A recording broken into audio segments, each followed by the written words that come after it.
Bismillahirrahmanirrahim. Assalamu alaikum dear students. I am your chemistry teacher Malik Danial. So मेरा इससे पहले हमने पढ़ा ozone layer depletion, causes of ozone layer depletion, effects of ozone layer depletion. Actually हमारा ये जो chapter है वो डील कर रहा है किससे? एटमॉस्फेयर से, देन एनवायरमेंटल केमिस्ट्री से.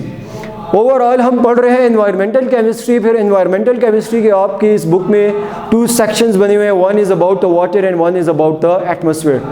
और the first one which is actually about the atmosphere, उसमें हमारे पास एक न्यू टॉपिक है, that is the global warming. जो आज हमारा टॉपिक है वो क्या है? ग्लोबल वार्मिंग है.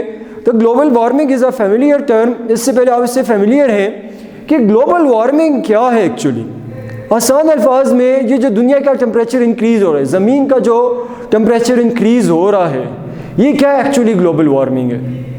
तो यहाँ पर हम इसको डिफाइन कैसे कर रहे हैं? The increase in the average temperature of the earth surface both the land and the water as well as atmosphere is called global warming. क्या एनुअली या हमारे पास with the passage of the time the temperature of atmosphere is increasing, the temperature of the earth's surface is increasing, and the reason is there due to the pollution.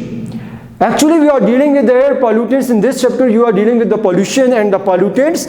अब हमारे पास जो अर्थ है उसकी जो एटमॉस्फेयर है, अब ज़रूरी नहीं है ये एयर की बात कर रहे हैं. We are talking about the earth's surface, about the 4 natural system of the earth. कि अब वो उसका ड्राई पार्ट भी है हाइड्रोस्फीयर. वो देखे डेफिनेशन में लिख रहे थे increase in average temperature of the earth surface. कि अर्थ सरफेस का जो टेम्परेचर इंक्रीज हो रहा है both land and water. Land mean lithosphere, कि अर्थ का जो पार्ट है लिथोस्फीयर. आपने स्टार्ट में हमने पढ़ा था कि earth has 4 natural systems, the biosphere, the lithosphere, the hydrosphere and the atmosphere. और हमारे पास दूसरा सिस्टम यहाँ पर क्या है? हाइड्रोस्फीयर. कि ये जो हाइड्रोस्फीयर है, ये जो वाटरी पार्ट है अर्थ का, ये जो लिथोस्फीयर है लैंड पार्ट है अर्थ का, और ये जो एटमॉस्फेयर है, ये जो मिक्सचर ऑफ गैसेस हैं, ये जो लेयर ऑफ गैसेस हैं हमारे इर्द गिर्द, मिक्सचर है जो लेयर्स ऑफ गैसेस हैं अराउंड अस, इसका जो टेम्परेचर में राइज है, इसके जो टेम्परेचर में राइज है एनुअली, इनका टेम्परेचर में इंक्रीज होना, आपकी लैंड सरफेस का टेम्परेचर में इंक्रीज होना, आपका वाटर इनसाइड द ओशियंस जो है, the water in the oceans, the water in the lakes, जो वाटर है किस में? ओशियंस में. जो वाटर है लेक्स में, जो वाटर है किस में? हमारे पास सीज जो भी है, ओशियंस, रिवर्स, इसमें जो वाटर के टेम्परेचर की इंक्रीज आ रही है, जो इंक्रीज इन टेम्परेचर है annually, what this is called global warming. Mean this problem is facing all over the world. ये जो टेम्परेचर है ये किसी स्पेसिफिक पार्ट का भी नहीं इंक्रीज हो रहा है, इसका जो इफेक्ट है ये ग्लोबली ऑब्जर्व हो रहा है. मीन्स कि जो राइज इन टेम्परेचर हो रहा है, क्यों हो रहा है ये हम आगे पढ़ेंगे. what is the cause, what is the cause why the temperature of earth is increasing day by day. तो हमारे पास नॉर्मली ये क्यों हो रहा है? Due to pollution. In simple words में आपको बता रहा हूँ. और ये जो इंक्रीज है एवरेज टेम्परेचर में अर्थ सरफेस के, including lithosphere, including hydrosphere, including the atmosphere, this is all what called global warming. आप इसको एलेबोरेट कर सकते हैं. The increase in the temperature of earth surface, the increase in the temperature of the lithosphere, the increase in the temperature, the annual increase in the temperature of hydrosphere, the annual increase in the temperature of atmosphere. This is called global warming. This is called global warming. अब आपकी book में एक और बहुत ही important concept दिया गया है, green house effect. अब वो कह रहे हैं कि the global warming is due to greenhouse effect. And what is the cause of the green house effect. In simple words आगे हम डिस्कस भी करेंगे what is the cause of the green house effect और what is the cause of actually the global warming. हमारे पास जो pollution है, the pollutants, the industrial exhaust, simple in one word, the fossil fuel combustion. Fossil fuel combustion हो रही है, smoke is produce and release into the atmosphere. हमारे पास vehicular exhaust है, automobiles exhaust है, फॉरेस्ट फायर्स है, इसके अलावा हंड्रेड्स ऑफ पॉल्यूटेंट्स रिलीज हो रहे हैं एयर में. ये हमारे पास क्या कर रहे हैं? कंट्रीब्यूट कर रहे हैं in global warming and green house effect. But अब यहाँ पर वो ग्लोबल वार्मिंग को डिस्कस कर रहे हैं in reference to greenhouse effect. कि what is greenhouse effect. पहले मैं आपको ये बता रहा हूँ कि ग्रीन हाउस इफेक्ट एक नेचुरल प्रोसेस है। It doesn't mean like that it is developing due to the human activities.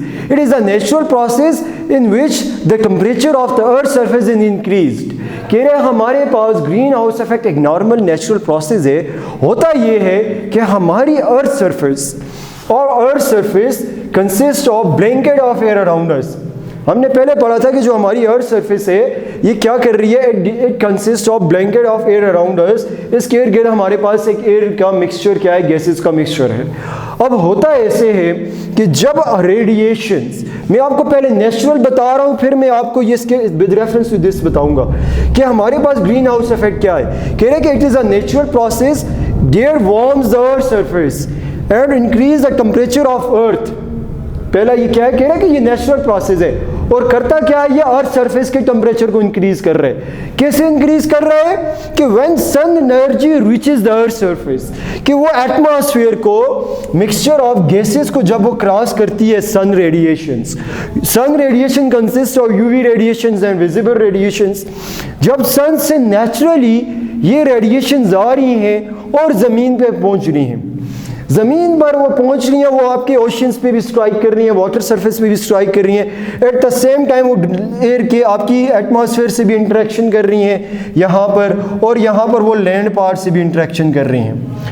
अब हो क्या रहा है, जब वो अर्थ पे पहुंची, रीच किया उन्होंने एटमॉस्फेयर एंड सम पार्ट, क्या हो रहा है जब वो जैसे ही रीच कर रही हैं, एटमॉस्फेयर कुछ एब्जॉर्ब कर रही है और कुछ को रिफ्लेक्ट कर रही है। कुछ रेडिएशंस को अर्थ सरफेस एब्जॉर्ब कर रही है और बाकियों को रिफ्लेक्ट कर रही है, जिसकी वजह से क्या हो रहा है, अर्थ सरफेस का टेम्परेचर इंक्रीज हो रहा है। मतलब कह रहा है कि some of it's reflected back to space and rest reabsorb by green house gases, the absorb energy warm the earth surface.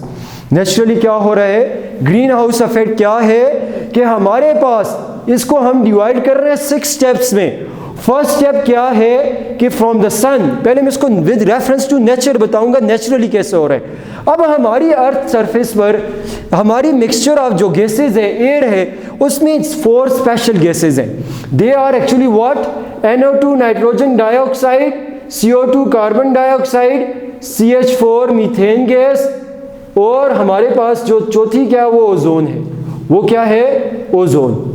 ये मीथेन है और ये CO2 है, कार्बन डाइऑक्साइड। अब आपको पता है ये हमारी एयर में नेचुरली प्रेजेंट है। अब हमारी एयर में ये क्या है, नेचुरली प्रेजेंट है। और कैसे प्रेजेंट है, मैंने आपको बताया था कि हमारे पास जो फॉरेस्ट फायर्स हैं या जो मार्शी प्लेसेस हैं और हमारे पास जो रिस्पिरेशन प्रोसेस हो रहा है, इसकी वजह से हमारी एटमॉस्फेयर में ये गैसेस शामिल होती हैं नेचुरली। अब नेचुरली ये इन गैसेस ने हमारी एयर के इर्द गिर्द, हमारी अर्थ के इर्द गिर्द एक ब्लैंकेट बनाया हुआ है। अब होता क्या है, सन से रेडिएशन जब आ रही हैं तो ये जो मिक्सचर ऑफ गैसेस हैं, they are green house gases. Naturally है ये हमारी अर्थ सरफेस के इर्द गिर्द प्रेजेंट है। ये क्या करेंगी, कुछ गैस रेडिएशंस को रिफ्लेक्ट बैक करेंगी।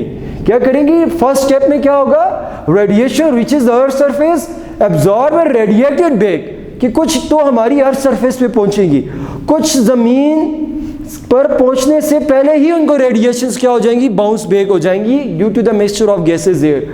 अब जैसे ही वो बाउंस बैक होगी और कुछ नीचे आ गई, अब जो अर्थ ने एब्जॉर्ब कर ली, तो अब वो रेडिएशंस अर्थ एब्जॉर्ब करने के बाद अगेन उनको बाउंस बैक करेगा।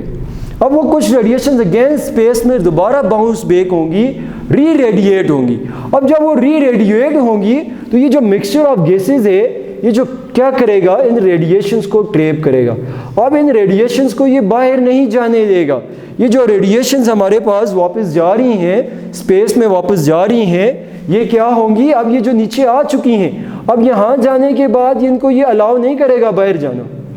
तो जिसकी वजह से क्या होगा, ये रेडिएशन ट्रैप्ड हो जाएंगी हमारी अर्थ सरफेस के इर्द गिर्द, और क्या होगा, अब आपकी अर्थ सरफेस का टेम्परेचर क्या हो जाएगा, राइज हो जाएगा।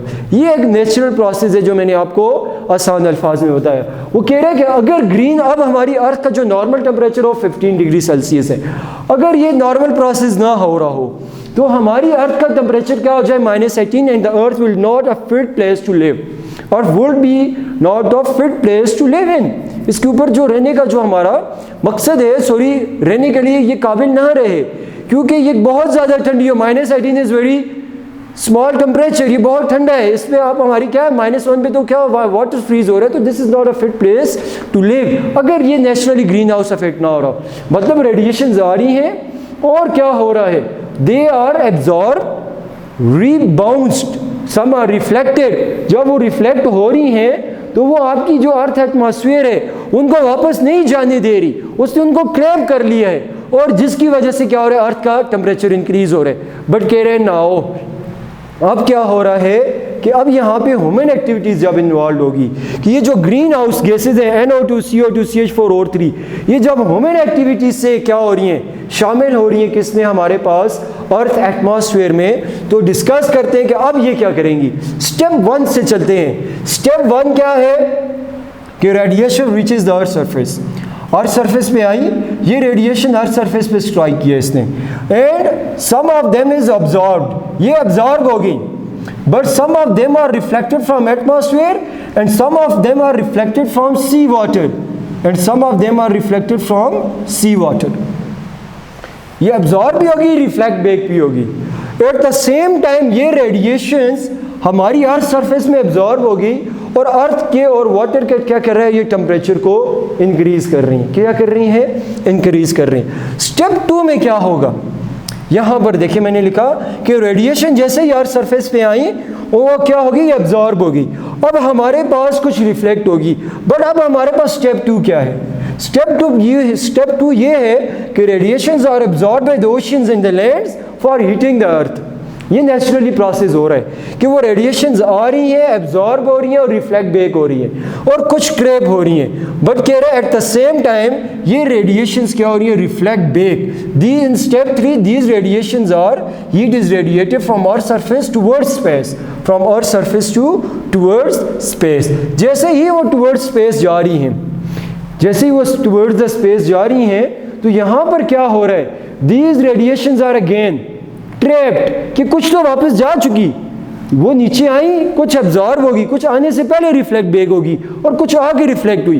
पर वो यहाँ पे स्टेप 3 से बाद वो क्या कह रहा है, स्टेप 4 में बता रहा है कि जब वो री रेडिएट हो रही हैं, तो री रेडिएट होते वक्त वो क्या होगा, हमारे पास उनको क्या करेगी, हमारी एटमॉस्फेयर ट्रैप कर लेगी, और हमारी एटमॉस्फेयर में उन रेडिएशंस को ट्रैप करने वाली, उनको रोकने वाली जो गैसेज हैं वो क्या कहला रही है, green house gases. They are called green house gases. और कौन सी गैसेज हैं, carbon dioxide, methane, nitrogen dioxide and ozone gas.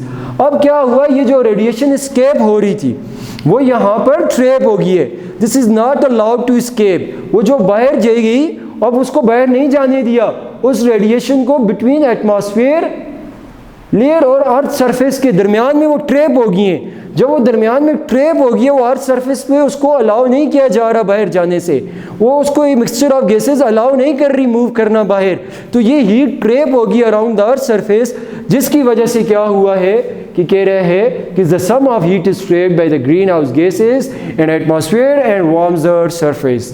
कि हमारे पास स्टेप 1 में क्या रेडिएशंस आई, अर्थ ने एब्जॉर्ब किया और रिफ्लेक्ट किया, एटमॉस्फेयर ने भी और अर्थ सरफेस ने भी और वाटर ने भी, but at the same time some of radiations are used to increase the temperature of this water and the land surface, and in the third step these radiations are radiated back.